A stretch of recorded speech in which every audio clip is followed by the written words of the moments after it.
Oh, hey there.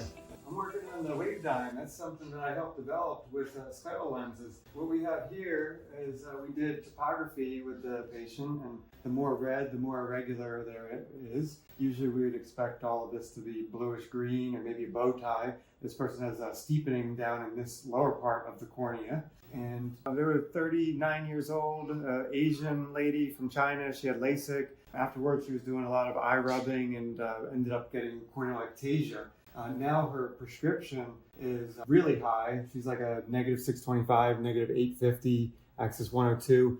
She can only see the big E on the chart, and that amount of prescription is very difficult to wear. The amount of aberrations through her optical system, 1.24, and then she's 10 times worse than what we'd expect for somebody her age. This is showing the aberration profile. You can see the hot spot here and a cool spot here. And so when light goes through, it's scattering all over the place. And I'll show you, let me see.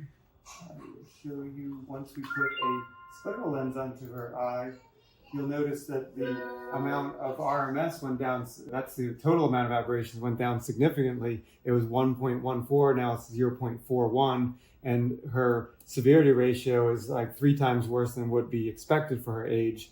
But we didn't stop there. Because I'm helping develop the technology with WaveDyn, we wanted to make wavefront guided optics on the lens. And just like noise canceling headphones, we can cancel out the opposite wavelength in order to give sharpness and clarity to the vision.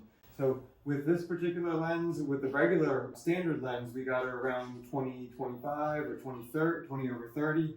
But then when we made her a wavefront guided lens, you'll see that, we've really improved the total amount of aberration. So she went from, the other scleral was a 0.41, now she's a 0.2. That's actually considered normal for her age. And she can see 20/15 now. So she's a very happy patient, and I'm a very happy doctor.